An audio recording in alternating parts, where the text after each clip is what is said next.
De nombreux ministres africains des Affaires étrangères ont pris part à cette importante réunion des coordonnateurs que la ville chinoise de Changsha a abritée du 10 au 12 juin 2025. Ils ont examiné la mise en œuvre des actions depuis la tenue du sommet de Beijing en septembre 2024 avant d'engager des discussions sur les actions de la prochaine étape. En sa qualité de coprésident du FOCAC, le Congo a joué un rôle central lors des échanges. Intervenant à l'ouverture des travaux, le ministre Jean-Claude Gakoso a rappelé la nécessité d'un suivi rigoureux des engagements tout en saluant les réalisations qui donnent un contenu concret à la coopération sino-africaine dans plusieurs domaines, notamment celui des infrastructures.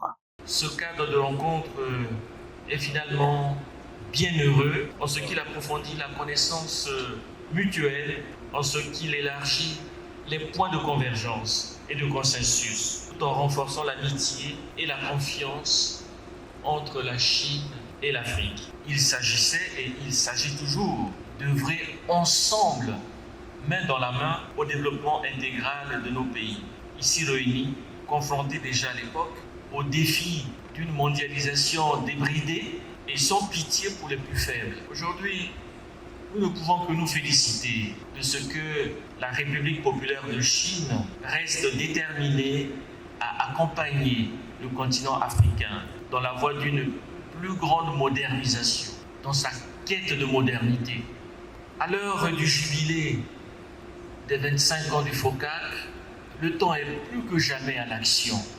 L'heure est plus que jamais à la coopération renforcée, face aux défis inédits, mais aussi face aux formidables promesses et perspectives qui se dessinent devant nous. La solidarité sino-africaine devient une force essentielle pour tenir le pari de l'avenir partagé.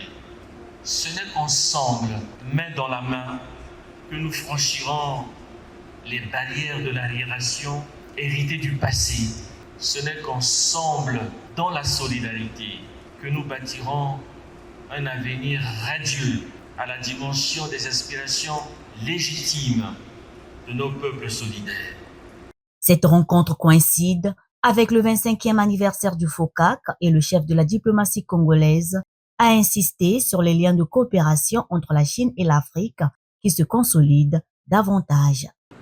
Le volume des échanges commerciaux entre la Chine et l'Afrique est de l'ordre de 2100 milliards de yuan RMB, soit de près de 300 milliards de dollars américains.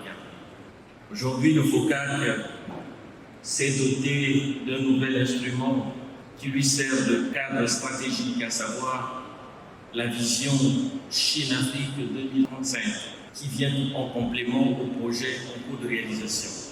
Co-présidente du FOCAC, la République du Congo se réjouit des convergences sino-africaines, surtout en ce qui concerne la modernisation et l'affirmation du Sud global. La Chine et l'Afrique jouent harmonieusement leur partition dans la construction d'un multilatéralisme de paix, de liberté, de solidarité et de prospérité, à l'opposé et aux antipodes de ces velléités hégémoniques et de ces ingérences anachroniques dans les affaires intérieures des États que l'on voit ressurgir sur la scène internationale. C'est ici le lieu de réaffirmer l'attachement indéfectible de l'Afrique au principe d'une Chine unique et d'en appeler à l'avènement d'un nouvel ordre mondial au service des peuples souverains, au service des nations solidaires. La République du Congo, havre de paix et de liberté, pays totalement ouvert sur le monde, totalement étranger à toute restriction farfelue de voyage vers son territoire. La République du Congo sait compter sur votre soutien pour garantir le succès du prochain sommet du FOCAC que Brazzaville accueillera en 2027. Et comme on dit chez nous, à bras ouverts. Juste après, le ministre Jean-Claude Gakoso s'est entretenu avec son homologue chinois.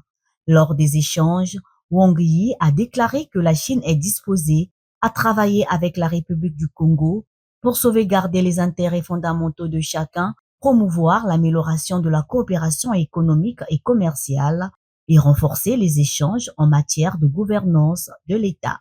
Le ministre Jean-Claude Gakoso a de son côté estimé que l'initiative Ceinture et Route apportait à l'Afrique l'espoir de sortir du cercle vicieux de la pauvreté et réaliser un développement indépendant. Il a par ailleurs réitéré la volonté du Congo de participer activement à cette initiative et de respecter fermement le principe d'une seule Chine.